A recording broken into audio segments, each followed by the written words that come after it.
Hi, I'm Dr. Alec, professor of contrived humor and forced jokes, but you might know me better as the best-selling author of books Hi Dad, I'm a Tolerable Joke, Rehabilitation for the Comedically Impaired, or More Than Just a Bad Attitude, Sarcasm in the Adolescent Years. But today, I'd like to talk to you about a very serious issue. There is truly an epidemic in America right now. Adults are attempting to perform stand-up comedy at hipster coffee shops and filthy basement bars at an alarming rate. Initial studies suggested this crisis largely stems from peer pressure, bad friends encouraging an individual to try their hand at stand-up comedy. The Center for the Distribution of Comedy, or the CDC, began an interventional campaign to try to subvert the influence of these bad friends by maintaining a steady outflow of mind-numbing distractions for them in the form of Netflix originals and Fortnite cosmetics. But it quickly became apparent that the majority of soon-to-be victims had not made any new friends since college and would willingly subject themselves to watching Bird Box in a dank studio apartment with a known quantity rather than put themselves out there on the social scene. The treatment regimen was, therefore, rendered ineffective. Because of this, and the fact that Jerry Seinfeld hasn't written any new material since before he had gray hair, comedic academia, or as the literature refers to it, accomedia, rather than reforming the comedically ill-prepared, is now attempting to equip them with the resources they need to craft a stereotypical comedy routine. With such a need for educational resources, I'm excited to announce the release of what I consider to be the most important work of my life, Alec's Atlas of Cliche Standup Comedy. This amazingly comprehensive resource has everything you'll need to know when you step onto that 8-inch high stage at the local Java Jam. Say you're having trouble coming up with enough jokes to fill your 8-minute time slot.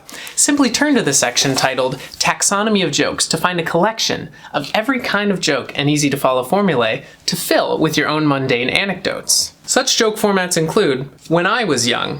When I was young, we didn't have all the stuff that kids have now. Alright, you know, we had it a little bit harder back then. We didn't have these double stuffed Oreos. Alright, kids these days, you know, they don't know what it was like to have to take 2 Oreos and, you know, remove the filling and make your own double stuffed Oreo. They can go to the store and they can just buy double stuffed Oreos. You know what we had? We had inside out Oreos, and they tasted like garbage. The classic, what's the deal with joke? What's the deal with people getting box sets of DVDs? Like, haven't you heard of Netflix or Hulu? How have you been watching these shows the whole time, right? Yeah, right?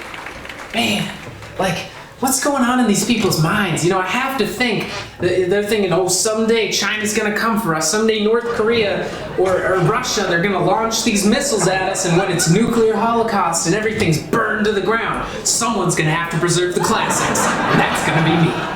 And of course, jokes about pitch meetings. Who even came up with the double stuffed Oreo? Am I right? Am I right, folks? Man, I would have loved to be in the room during that pitch meeting. Like, gentlemen, we want to make our cookies better. How can we do it? We could always put more of that white stuff in the cookie.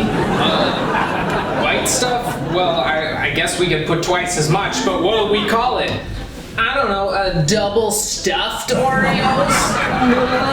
But stand-up comedy is just as much about stage presence as it is about jokes. Too many novice comedians don't properly engage the audience or fall victim to one of the classic pitfalls of stand-up comedy. This book has numerous chapters dedicated to helping you navigate these issues, like a seasoned professional. Things like crowd work. Who here didn't grow up in Milwaukee?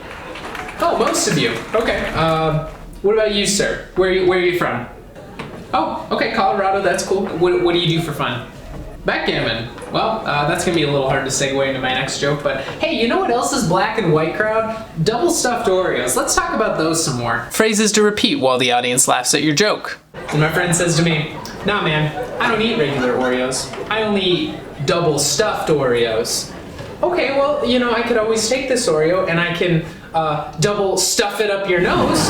Can I do that? Would you like that? How about that? Can I do that? Was that okay? Would you like that? Huh? And random meaningless fluff to sprinkle throughout your act. Nah, you guys are a fun crowd.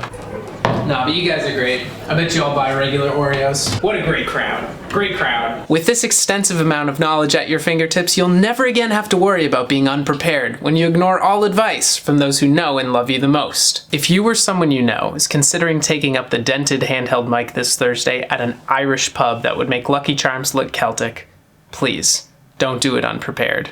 Order Alec's Atlas of Cliche Stand-Up Comedy today. To order Alec's Atlas of Cliche Standup Comedy, call 1-800-GIGGLES. That's 1-800-GIGGLES. Order now.